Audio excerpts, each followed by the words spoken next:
Hi friends, எல்லாரும் எப்படி இருக்கீங்க? இன்னைக்கு நான் உங்களுக்காக ரொம்பவே சூப்பர்வான உங்க எல்லாருக்குமே ரொம்ப பிடிச்ச மாதிரியான ஒரு ஃபீல் குட் மூவியை தான் கொண்டு வந்திருக்கேன். ஒரு பொண்ணு சின்ன வயசுல இருந்து ஒரு பையனை லவ் பண்றாங்க. அந்த பையன் ரொம்ப பொசசிவா இருக்கிறதுனால இவங்க என்ன பண்ணாலும் அதுல குத்தம் கண்டுபிடிச்சு சண்டை போட்டுட்டே இருக்கான். அந்த பொண்ணுக்கு ஒரு பைலட் ஆகணும்னு ஆசை. அவங்க அப்பாவும் அவருடைய ரிட்டைர்மெண்ட் காசெல்லாம் வச்சு அவங்கள பைலட் ட்ரைனிங்க்கு அனுப்பி வைக்கிறாரு. ஒரு நாள் அந்த பையன் அந்த பொண்ணை மீட் பண்றதுக்காக அவங்க தங்கியிருக்கிற ஹாஸ்டலுக்கு போறான். அப்ப அந்த பொண்ணு அவங்க ஃப்ரெண்ட்ஸ் கூட வெளியில போயிட்டு வராங்க. அந்த பையனுக்கு அது பிடிக்காம அந்த பொண்ணை கண்டபடி திட்டிடுறான். அதனால அந்த பொண்ணு பிரேக்கப் பண்ணிடுறாங்க. அதுக்கப்புறம் அந்த பொண்ணு கிட்ட அவன் பேசுறதுக்காக முயற்சி பண்றான். ஆனா அவங்க பேசாம அவாய்ட் பண்ணிட்டே இருக்காங்க. அதை தாங்கிக்க முடியாத அந்த பையன் அந்த பொண்ணோட முகத்துல ஆசிட்ட ஊத்திடுறான். அதுக்கப்புறம் அந்த பொண்ணோட லைஃப் என்னானுச்சு, அவங்க பைலட் ஆனாங்களா, அந்த பையனுக்கு தண்டனை கிடைச்சதா அப்படிங்கறத சொன்ன கதை தான் உயரே. So welcome to our miss popcorn times. Like பண்ணாதவங்க லைக் பண்ணிக்கோங்க, சப்ஸ்கிரைப் பண்ணாதவங்க சப்ஸ்கிரைப் பண்ணிடுங்க, கூடவே அந்த பெல் ஐகானையும் பிரஸ் பண்ணிடுங்க. படத்தோட ஓபனிங் சீன்ல ஃபிளைட்டோட கண்ட்ரோல் ரூமை காட்டுறாங்க. அங்க இருக்கிற எல்லா ஸ்டாஃபுமே பரபரப்பா வேலை பார்த்துட்டு இருக்காங்க. அப்போ அந்த கண்ட்ரோல் ரூமோட ஹெட் ஆபீசர் உள்ள வராரு. எல்லாருக்கும் ஒரு ஹாய சொல்லிட்டு நியூஸ் பேப்பர் படிச்சிட்டு இருக்காரு. அப்போ அவங்களுக்கு ஒரு சீரியஸான நியூஸ் வருது. என்னன்னா, ஒரு ஃபிளைட்டை ஓட்டிட்டு இருக்கிற பைலட் திடீர்னு மயங்கிட்டாருன்னு. ஹெட் ஆபீசர் வந்து இமிடியேட்டா அந்த ஃபிளைட்டை பக்கத்துல இருக்கிற லேண்ட்மார்க்ல லேண்ட் பண்ண சொல்றாரு.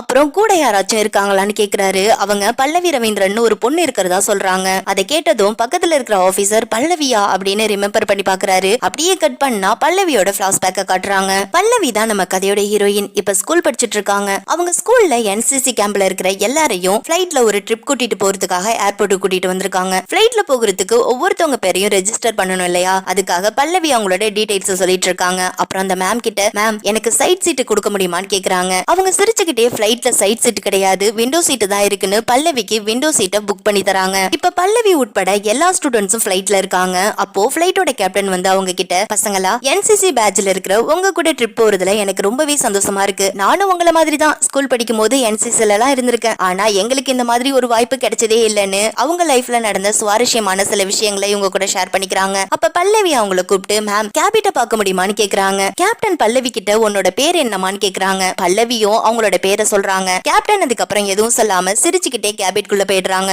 இப்ப பிளைட்டும் மூவ் ஆகுது. பல்லவியும் ஜன்னல் வழியா இயற்கையை ரசிச்சுட்டே வராங்க. கொஞ்ச நேரத்துக்கு அப்புறம் பிளைட்டும் ஒரு இடத்துல லேண்ட் ஆகுது. உள்ள இருக்கிற ஒவ்வொரு ஸ்டூடெண்ட்ஸும் இறங்கிட்டு இருக்காங்க. அப்போ கேப்டன் வந்து, பல்லவி கேபிட் பார்க்கணும்னு ஆசைப்பட்டல, வா இதுதான் கேபிட். ஆனா இதுக்குள்ள பைலட் மட்டும் தான் போக முடியும்னு சொல்லி காட்டுறாங்க. பல்லவி கேப்டன் கிட்ட, எவ்வளவோ வேலை இருக்கும் போது நீங்க எதுக்கு இந்த வேலையை சூஸ் பண்ணீங்கன்னு கேக்குறாங்க. ஏன்னா இந்த வேலையில மட்டும்தான் ஆகாயத்துல பறக்க முடியும், எனக்கு பறக்கிறது ரொம்ப பிடிக்கும்னு சொல்றாங்க. பல்லவி வீட்டுக்கு வந்து நெட்ல பைலட் பத்தின விஷயங்களை தேடி பாக்குறாங்க. அப்புறம் அவங்க அப்பா கிட்ட, எனக்கு பைலட் ஆகணும்னு ஆசையா இருக்குப்பான்னு சொல்றாங்க. இப்படியே சில வருடங்கள் போகுது. பல்லவியும் பெருசா வளர்ந்துடுறாங்க. இப்ப அவங்க காலேஜ்ல ஃபங்க்ஷன் நடந்துட்டு இருக்கு. அதுல அவங்க டான்ஸ் ஆடிட்டு இருக்காங்க. அது அவங்க லவர் கோவிந்தும் ஒரு ஓரமா நின்னு பாத்துட்டு இருக்காரு. ஆனா அவங்க டான்ஸ் ஆடுறதும் அதை பசங்க பார்த்து ரசிக்கிறதும் இவருக்கு கொஞ்சம் கூட பிடிக்கவே இல்ல. அவர் அங்கிருந்து கோவமா கிளம்பி வெளியில வந்து நிக்கிறாரு. பல்லவியும் டான்ஸ முடிச்சிட்டு அவர்கிட்ட வந்து, இன்னைக்கு இன்டர்வியூ போனியே என்னாச்சுன்னு கேக்குறாங்க. அதுக்கு அவரு, இது என்ன காஸ்டியூம், இதை போட்டுட்டு டான்ஸ் ஆடிட்டு இருக்க, எனக்கு கொஞ்சம் கூட பிடிக்கவே இல்லைன்னு சொல்றாரு. இல்ல இதுதான் டான்ஸ் ஆடுறதுக்கு கம்ஃபர்டபுளா இருந்துச்சு, சந்தீப் சார் கூட இதைதான் சொன்னாருன்னு சொல்றாங்க. அதை கேட்டதும் இவருக்கு ரொம்பவே கோவமாவுது. யார் அந்த சந்தீப் சார், அவர் சொல்றதெல்லாம் நீ கேட்ப, ஆனா நான் சொல்றதை கேட்க மாட்டல்ல, நீ எனக்கு பிடிச்ச மாதிரி தான் இருக்கணும்னு கத்த ஆரம்பிக்கிறாரு.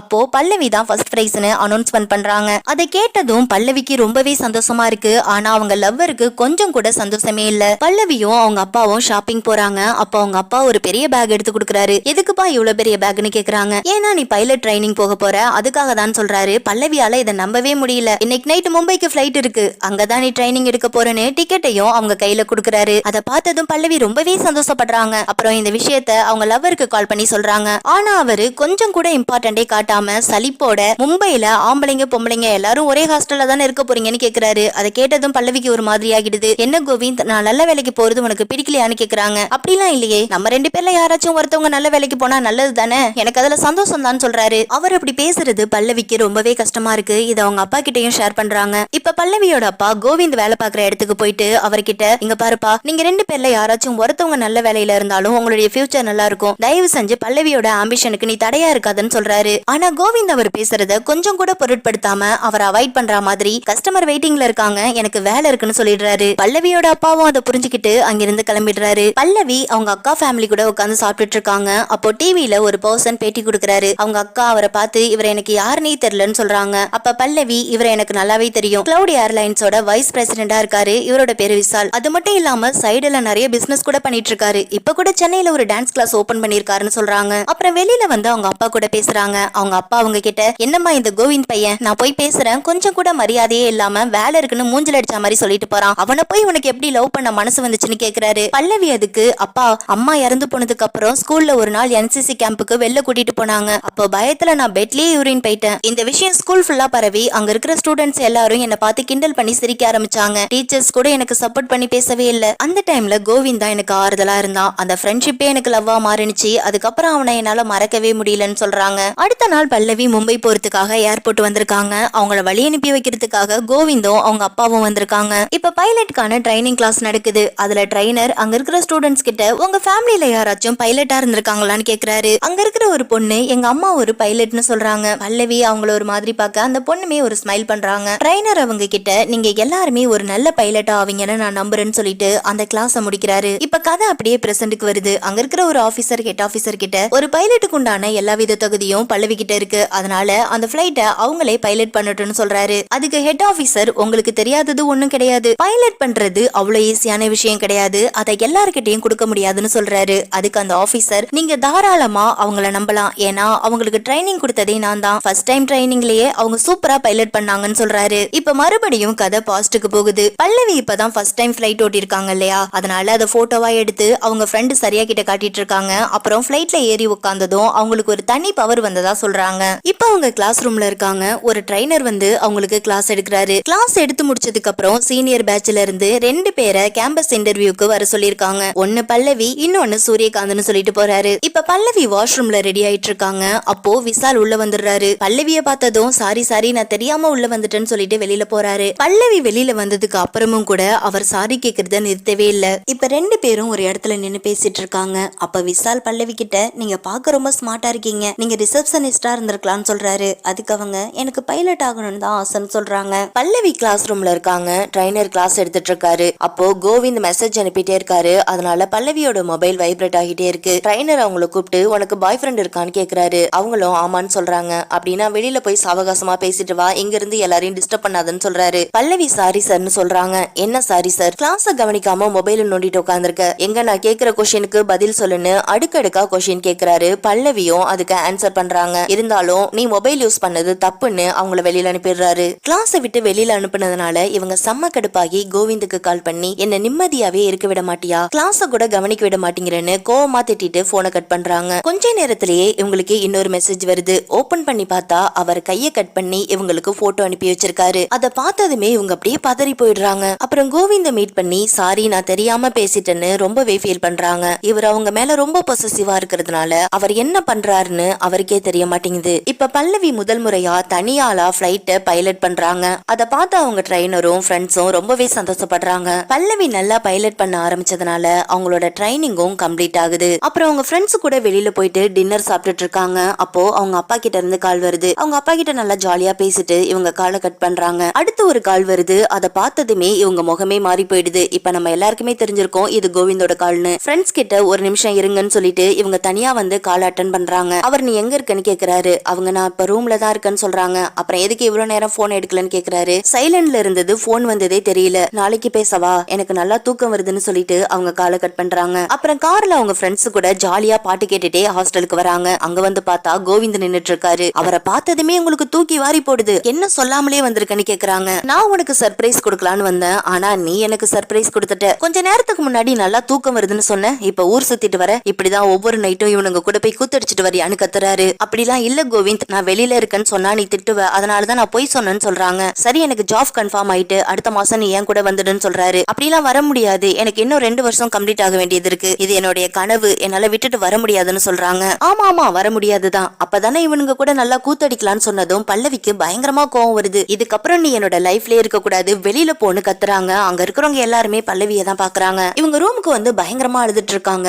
அப்போ கோவிந்த் வாய்ஸ் மெசேஜ்ல சாரி என்ன மன்னிச்சுட்டு, நான் இது போல பண்ண மாட்டேன், என்கிட்ட பேசுன்னு கேட்டுட்டு இருக்காரு. அத அவங்க ஃப்ரெண்டு தான் ஓபன் பண்ணி காட்டிட்டு இருக்காங்க. அப்புறம் கால் பண்ணிட்டே இருக்காரு. ஆனா இவங்க எந்த ஒரு ரெஸ்பான்ஸும் பண்ணவே இல்ல. அடுத்த நாள் இவங்க ஸ்கூட்டர்ல போயிட்டு இருக்கும் போது கோவிந்த் அங்க நின்னு அவங்கள வழிமறைச்சு என்கிட்ட பேசிட்டு போன்னு சொல்றாரு. ஆனா அவங்க எதுவுமே பேசாம அவர் போட்ட ரிங்க அவர்கிட்டே கலட்டி கொடுத்துட்டு அங்கிருந்து கிளம்புறாங்க. அப்போ அவர் மறைச்சு வச்சிருந்த ஆசிட் எடுத்து அவங்க முகத்துல வீசுறாரு. அவங்க எரிச்சல் தாங்க முடியாம கீழே விழுந்து கதறி கதறி அழுதுட்டு இருக்காங்க.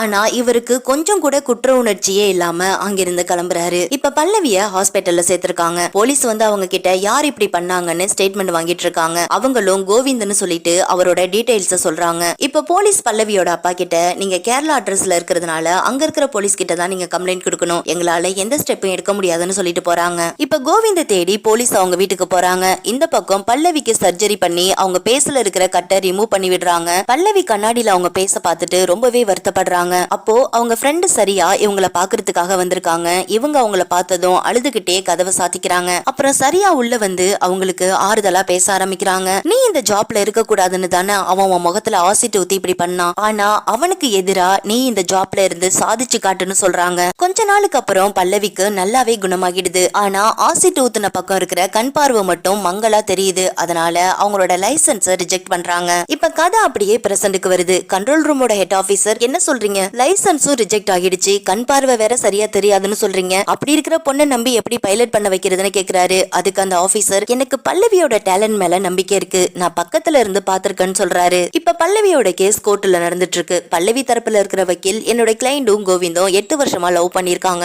லவ் பிரேக்கப் ஆனதால அவர் இவங்க மேல ஆசிட் ஊத்துனதா சொல்றாரு. ஆனா கோவிந்த் தரப்புல இருக்கிற வக்கீல் சம்பவம் நடந்த அன்னைக்கு என்னோட கிளைண்ட் வேலை விஷயமா வேற இடத்துக்கு போயிருந்தாரு, அதுக்கான எவிடன்ஸ் கூட என்கிட்ட இருக்குன்னு சொல்றாரு. ஜட்ஜ் பல்லவியை கூப்பிட்டு விசாரிக்கிறாரு. பல்லவியும் கோவிந்த் தான் என் மேல ஆசிட் ஊத்துனாருன்னு சொல்றாங்க. கோவிந்த கூப்பிட்டு விசாரிக்கும் போது நான் சம்பவம் நடந்த அன்னைக்கு மும்பைக்கு போகவே இல்ல, வேற ஒரு இடத்துல இருந்தேன்னு மனசாட்சியே இல்லாம போய் சொல்றாரு. இப்ப கோவிந்துக்கு எதிரா எந்த ஒரு ப்ரூஃபும் இல்லாததுனால அவருக்கு ஜாமீன் கொடுத்துறாங்க. பல்லவியோட வக்கீல் அவங்க கிட்ட நம்ம ஹைகோர்ட்ல தாக்கல் பண்ணலாம்னு சொல்றாரு. பல்லவியும் எவ்வளவு நாள் ஆனாலும் பரவாயில்ல சார், அவனுக்கு தண்டனை வாங்கி கொடுத்தே ஆகணும், என்னோட பேச பாத்தீங்களா, வாழ்நாள் முழுக்க இந்த வேதனையை நான் அனுபவிச்சுட்டே இருக்கணும், அவனை சும்மாவே விடக்கூடாது, கேஸ நடத்துங்க சார்னு சொல்றாங்க. இப்ப பல்லவியும் அவங்களோட ஃப்ரெண்டும் வீடியோ கால்ல பேசிக்கிறாங்க. அவங்க பல்லவி கிட்ட நான் ஃபர்ஸ்ட் டைம் ஃபிளைட் ஓட்ட போறேன், எனக்கு பயமா இருக்கு, நீயும் கூட வரியான்னு கேக்குறாங்க. பல்லவி அவங்க கிட்ட நீ எதுவும் தப்பா எடுத்துக்காத, என்னால வர முடியாதுன்னு சொல்லிடுறாங்க. அப்புறம் அவங்க கிளாஸ்க்கு போறாங்க. ட்ரைனர் அவங்களுக்கு கிளாஸ் எடுக்கிறாரு. எடுத்து முடிச்சதுக்கு அப்புறம் அங்க இருக்கிற ஸ்டூடெண்ட்ஸ் கிட்ட நீங்க நல்லா பைலட் பண்ண ஆரம்பிச்சிட்டீங்கன்னா கார்ப்பரேட் கம்பெனில இருந்து உங்களுக்கு நிறைய ஆஃபர் கிடைக்கும், நிறைய சம்பாதிக்கலாம்னு சொல்றாரு. ஆனா பல்லவிக்கு அங்க இருக்க ஒரு மாதிரியா இருக்கு. அவங்க பாதியிலேயே எழுந்து வந்துடுறாங்க.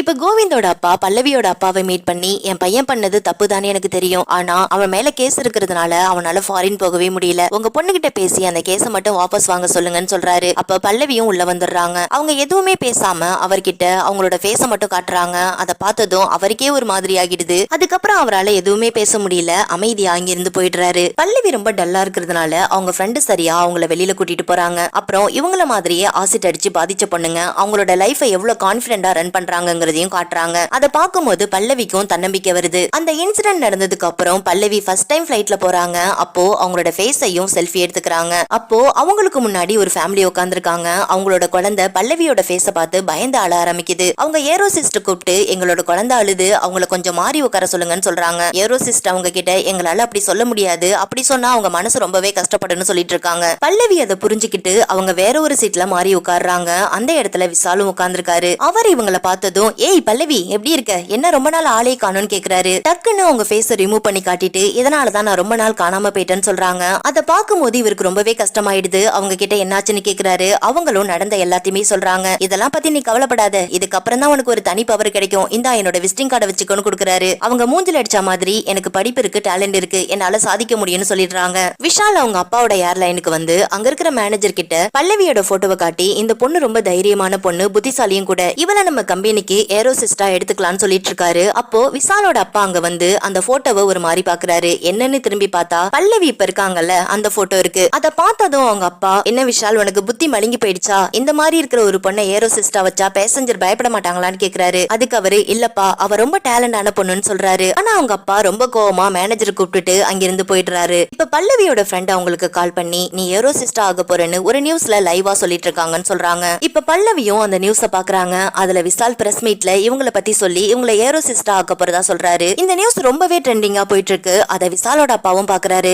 இப்ப ஆபீஸ்ல போர்ட் மீட்டிங் வைக்கிறாங்க. அங்கேயும் விஷால் பல்லவிக்கு தான் சப்போர்ட் பண்ணி பேசுறாரு. அங்க இருக்கிற ஒருத்தவர் இது ஒர்க் அவுட் ஆகுமா, பேசஞ்சர் ஒத்துப்பாங்களான்னு கேக்குறாரு. அதுக்கு விஷால் கண்டிப்பா ஒத்துப்பாங்கன்னு சொல்றாரு. அப்போ விஷாலோட அப்பா அந்த பொண்ணு கிட்ட பேசணும்னு சொல்றாரு. அவரும் பல்லவிக்கு கால் பண்ணி பேசுறாரு. பல்லவி அவர்கிட்ட நீங்க யாரை கேட்டு இப்படி ஒரு பிரஸ் மீட் கொடுத்தீங்க, எனக்கு இதுல கொஞ்சம் கூட இஷ்டமே இல்லன்னு அவரை திட்டிட்டு காலை கட் பண்ணிடுறாங்க. ஆனா விஷால் அதை வெளியில காட்டிக்காம அந்த பொண்ணு பேசுறதுக்கு கூச்சப்படுறான்னு சொல்லி சமாளிக்கிறாரு. அங்க இருக்கிற ஒரு லேடி நாம இந்த பிளானை கேன்சல் பண்ணிடலாம்னு சொல்றாங்க. அதுக்கு விஷாலோட அப்பா இந்த விஷயம் மீடியா ஃபுல்லா பரவி ட்ரெண்டிங் ஆயிடுச்சு, இந்த நேரத்துல இதை ஸ்டாப் பண்ணா அவ்வளவா நல்லா இருக்காது, நாம இதை செஞ்சுதான் ஆகணும். இது மட்டும் சரியா வரலன்னா விஷால் இந்த ஏர்லைனை விட்டே போயிடணும்னு சொல்றாரு. இப்ப பல்லவியோட அப்பா அவங்க கிட்ட உனக்கு வாய்ப்பு தேடி வரும்போது அதை எதுக்கு வேண்டான்னு சொல்ற, இதை நீ சரியா பயன்படுத்தி உன்னோட திறமைய காட்டுன்னு சொல்றாரு. பல்லவிக்கும் அவங்க அப்பா சொல்றதுதான் சரின்னு படுது. இவங்கள மாதிரியே பாதிச்ச பொண்ணுங்களா இருக்காங்கல்ல, அவங்களும் இவங்களை காண்டாக்ட் பண்ணி நீங்க தைரியமா ட்ரை பண்ணுங்கன்னு சொல்றாங்க. அடுத்த நாள் விசால மீட் பண்ணி ஏரோசிஸ்டாக ஒத்துக்குறாங்க. அப்புறம் அவர் கூட ஃப்ரெண்டாவும் பழக ஆரம்பிக்கிறாங்க.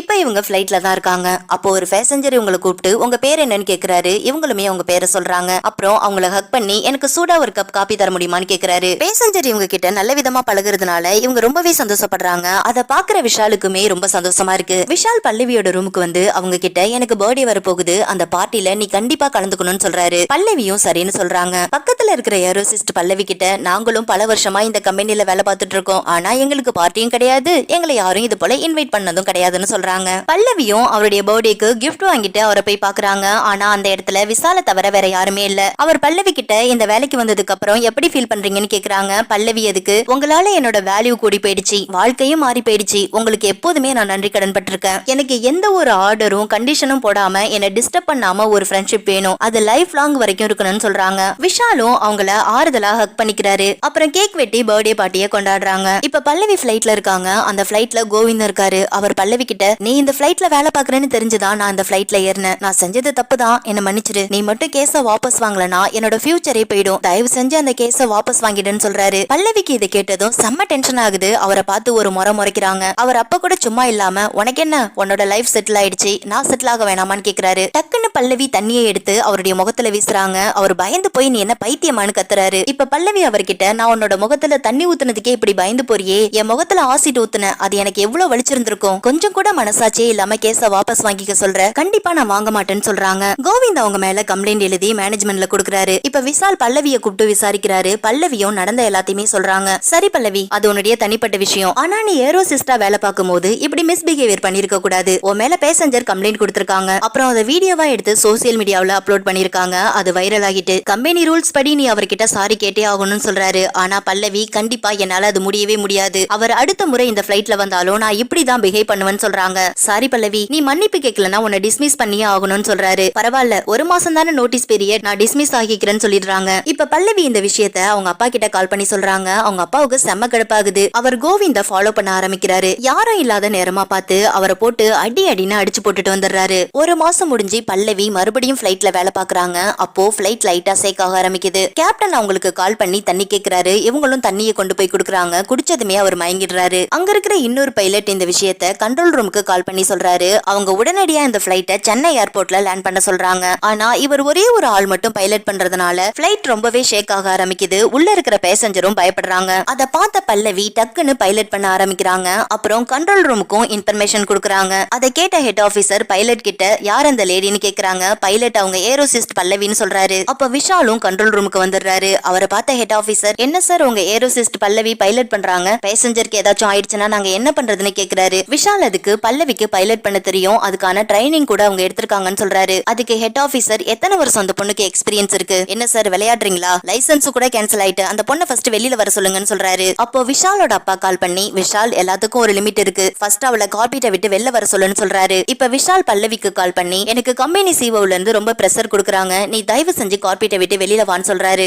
ஆனா பல்லவி இவங்க சொல்றதை எதையுமே காதுல வாங்கிக்காம பிளைட்டை லேண்ட் பண்றதுல மட்டுமே கவனத்தை செலுத்துறாங்க. உள்ள இருக்கிற ஒவ்வொரு பேசஞ்சரும் உயிரை கையில புடிச்சிட்டு உட்கார்ந்துருக்காங்க. கொஞ்ச நேரத்துக்கு அப்புறம் பல்லவி நல்லபடியா சென்னை ஏர்போர்ட்ல பிளைட்டை லேண்ட் பண்றாங்க. இப்பதான் ஒவ்வொரு பேசஞ்சருக்கும் உயிரே திரும்பி வந்த மாதிரி இருக்கு. அவங்க ரொம்ப சேஃபா ஃபீல் பண்றாங்க. பல்லவியும் இத்தனை உயிர்களை நம்ம நல்லபடியா காப்பாத்தி கொண்டு வந்திருக்கோம்னு அவங்கள நினைச்சு ரொம்பவே பெருமைப்படுறாங்க. இப்ப கோவிந்தோட வக்கீல் அவங்க அப்பா அம்மா கிட்ட பல்லவி கேஸ ஹைகோர்ட்ல அப்பீல் பண்ணிட்டாங்க, உங்க பையனுக்கு குறைஞ்சது 5 வருஷமாவது தண்டனை கிடைக்குன்னு சொல்றாரு. கோவிந்த் அதை காதுல வாங்கிட்டு அவரோட பைக் எடுத்துட்டு ரொம்ப வேகமா போறாரு. இப்ப பல்லவியோட அப்பா உங்களுக்கு கால் பண்ணி என்னமா பண்றேன்னு கேக்குறாரு. இவங்களும் நான் டெல்லிக்கு கிளம்பிட்டு இருக்கேன்ப்பா, இதுதான் என்னோட லாஸ்ட் பிளைட்னு சொல்றாங்க. உனக்கு ஒரு விஷயம் தெரியுமாமா, இந்த கோவிந்த் பையனுக்கு ஆக்சிடென்ட் ஆயிட்டு பைக் எடுத்துட்டு போய் லாரியில மோதிட்டான், கர்மா யாரை விட்டதுன்னு சொல்றாரு. இதை கேட்கும் போது பல்லவிக்கு கொஞ்சம் கஷ்டமா தான் இருக்கு. அப்புறம் விஷால மீட் பண்ணி நான் டெல்லிக்கு கிளம்புறேன், இதுதான் என்னோட லாஸ்ட் பிளைட், எனக்கு நடந்த விபத்துக்கு அப்புறம் நான் பைலட்டே ஆக மாட்டேன், கார்பீட்டுக்குள்ள போகவே மாட்டேன்னு நினைச்சேன், ஆனா உங்களாலதான் இன்னைக்கு நான் உயரத்துல பறந்துட்டு இருக்கேன், ரொம்பவே தேங்க்ஸ்னு சொல்றாங்க.